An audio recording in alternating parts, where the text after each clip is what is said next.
एक गांव में मंगल और सांता की नई नई शादी हुई थी और वो एक गांव में रहते थे। घर में मंगल, मंगल की पत्नी और उसकी माँ जसोदा रहते थे। जसोदा को शादी से पहले ही सांता से नफरत थी और उसके बेटे की शादी वो दूसरी लड़की के साथ करनी थी, पर मंगल की जिद के कारण सांता से किया।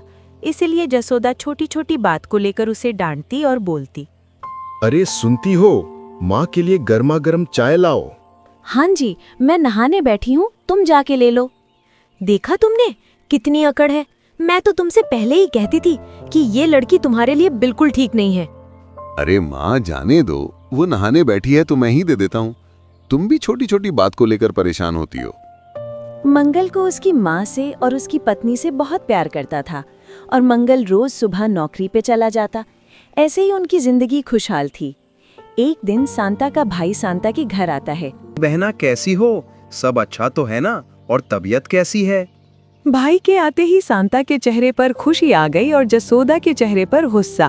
अरे हाँ भाई, आप अचानक इस तरह से मेरे घर, क्या बात है? सब ठीक तो है ना? हाँ सब ठीक है। इधर से निकला तो सोचा कि बहना को मिलते चलूं। अरे हाँ, कोई बात नहीं। आए तो अच्छा हुआ, पर निकलने की कोई तो वजह होगी। कहीं जा रहे थे क्या? हाँ, मैं एक गांव में किराए का घर खोज रहा हूँ। सांता के मायके में बहुत गरीबी होती है, 2 वक्त का खाना भी नहीं बनता था। अच्छा चलो, आ ही गए हो तो कुछ खा लो। चलो हाथ धो लो। बहन को पता था कि मेरे भाई ने कुछ नहीं खाया होगा। नहीं नहीं, रहने दो, मैं खाना खा के ही आया हूँ। भाई, मेरे को पता है कि तुम झूठ बोल रहे हो। घर में ना माँ है ना पापा हैं। एक मैं थी, मेरी भी शादी हो गई और तुम अकेले हो। क्या खाया तुमने? ऐसा सुनते ही छगन के आंख से आंसू आ गए। सही कह रही हो तुम। आज 5 दिन से कुछ भी नहीं खाया मैंने। मुझको खाना खिलाकर बहुत बड़ा इंसान किया है। भाई तुम चिंता मत करो, मैं यहीं गांव में रहती हूँ। तुम भी पास ही घर ले लो। कभी भी मेरी जरूरत हो तो आ जाना मेरे घर।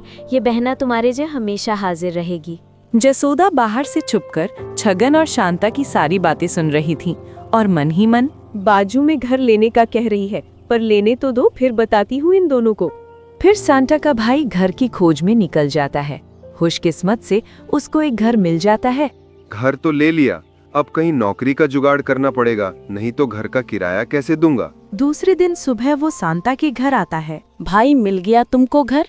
किसका घर? कैसे घर की बात कर रहे हो तुम 2 भाई बहन? अरे हाँ, मैं आपको बताना भूल गई। एक छगन कल घर आया था, उसको किराए का घर चाहिए था। हाँ जीजू, मैं कल घर की खोज में आया था, पास ही में घर लिया है। क्या बात है, साले साहब ने घर लिया है तो शाम को फ्री होके आता हूँ चाय पे। मंगल उसके साले से और उसकी पत्नी से बहुत प्यार करता था और दूसरे दिन दोपहर को छगन घर आया। आते ही सांता ने खाना लगाया और बोली, भाई खा लो, मैंने तुम्हारे मनपसंद की सब्जी बनाई है। सांता के कहते ही छगन खाने बैठ गया। ऐसा कुछ दिनों तक चलता रहा और ये सब सांता की सासू जसोदा से बर्दाश्त नहीं हो रहा था, तो उसने एक तरकीब निकाली। आने दो शाम को मंगल को, ऐसा पाठ पढ़ाती हूँ कि दोनों भाई बहन को धक्के मार के बाहर निकालेगा। शाम को जैसे ही मंगल घर पे आता है, वैसे ही जसोदा सब बात बताती है।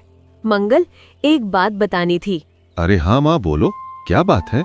सुबह जैसे ही तू नौकरी पे जाता है, वैसे ही तुम्हारा साला छगन और तुम्हारी पत्नी, अब जाने दो क्या बताऊं तुमको। अरे माँ, क्या हुआ है? जल्दी बताओ, मुझे बहुत घबराहट हो रही है। अरे हाँ भाई, अब क्या बोलूं तुमको। तू जाता है और दोनों दरवाजा बंद करके क्या गुल खिलाते हैं। मंगल बहुत परेशानी में आ जाता है और मन ही मन सोचता है, माँ की बात सच भी हो सकती है या आंखों का धोखा भी हो सकता है। मुझे अभी से हार नहीं माननी, मैं सच का पता लगाऊंगा। फिर कुछ दिनों बाद मंगल ने गुस्से में आकर सांता से बोल लिया, तुम्हारे भाई को कोई काम धंधा नहीं है, जब देखो इधर ही देखता हूँ उसे। अरे आज क्या हुआ है आपको? ऐसा क्यों बोल रहे हो? मेरा भाई अकेला है और कोई नौकरी भी मिल नहीं रही, और उसके ऐसे वक्त में मैं भी उसका साथ न दूं तो भाई बहन के रिश्ते का मतलब क्या? बोल दिया सो बोल दिया, अब वो इधर नहीं आना चाहिए, ठीक है?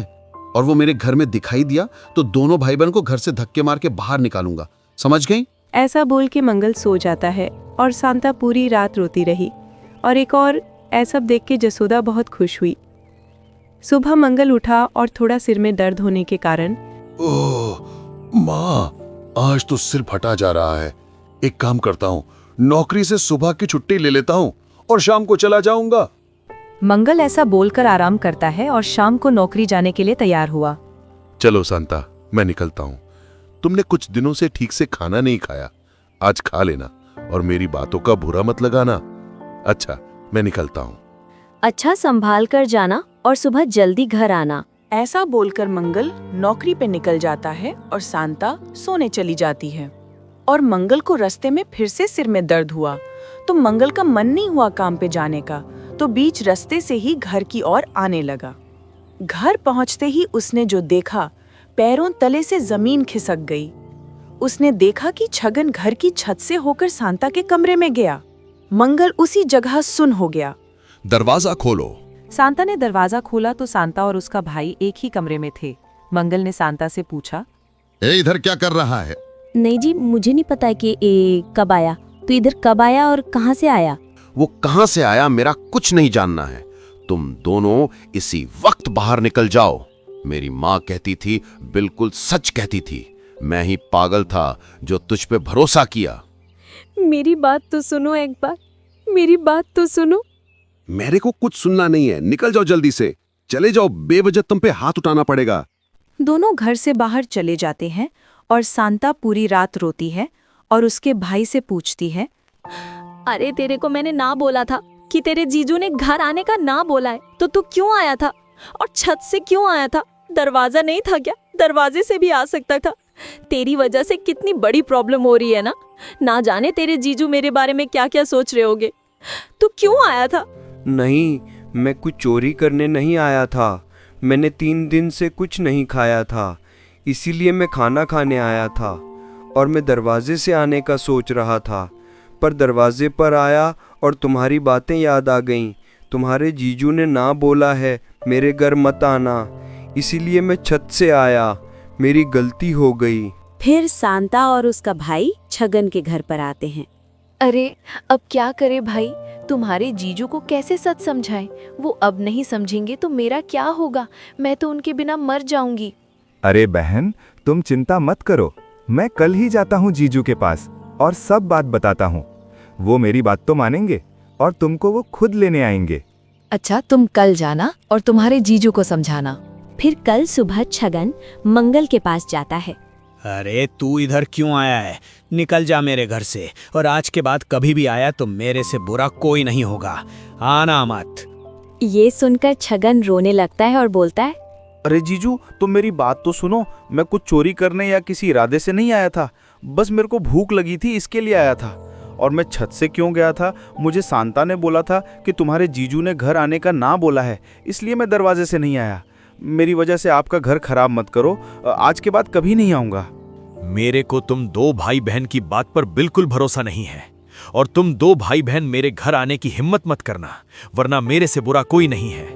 मंगल और छगन की बातें जसोदा सुन रही थी और जसोदा बोली, जा भाई, अब बोला कि निकल जा तो क्या मुंह देख रहा है? जल्दी से भाग, वरना बहुत पिटाई होगी। और तुम्हारी बहन से भी बोल देना कि वो भी मेरे घर नहीं आनी चाहिए, वरना मंगल तो एक तरफ रहेगा, मैं ही मार मार कर गाल लाल कर दूंगी। चल निकल। छगन ये सब बातें सुनकर बहुत दुखी हो जाता है और वो घर की तरफ निकल जाता है। और घर पहुंचते ही, अरे भाई आ गए तुम? और तुम्हारे जीजू ने बोला ना कि अरे जा भाई, शांता को बोल देना कि जो हो गया सो हो गया, मुझे घर पर बुलाया है ना? मुझे पता था कि मेरे पति ऐसे नहीं है, वो मुझे बहुत प्यार करते हैं। तुम कुछ बोलो, कुछ बोलते क्यों नहीं हो? नहीं बहना, तुम सोच रही हो, ऐसा नहीं हुआ। तो क्या हुआ? कुछ बोलेगा तब पता चलेगा ना। मुझे धक्के मार के बाहर निकाला और बोला कि कभी इधर आने की कोशिश मत कर। ना क्या करूं मैं, मेरे लिए तुम्हारा घर खराब हुआ, मैं ही बहुत बुरा हूं। मुझे माफ कर देना, मुझे माफ करना, मेरी गलती हो गई। अरे भाई तुम दुखी मत हो, उनको इतनी अकड़ है तो मुझे भी बहुत अकड़ है। उसे मेरी नहीं ज़रूरत तो मुझे उनकी कुछ नहीं पड़ी है। और तुम बार बार अपने आप को दोष मत दो, तुम्हारी कोई गलती नहीं है। गलती तो मेरी है जो आदमी को पहचान ना सकी। मेरे लिए कौन सही है और कौन गलत है, मेरी गलती है सब। ये कहकर शांता सो जाती है और छगन पूरी रात रोता रहता है। और एक और मंगल भी गम में डूब जाता है और जसोदा बहुत खुश होती हैं और शांता की और मंगल की प्यार की डोर टूट जाती है और उनकी लंबी जुदाई हो जाती है। इस कहानी का पार्ट 2 चाहिए तो कमेंट करो।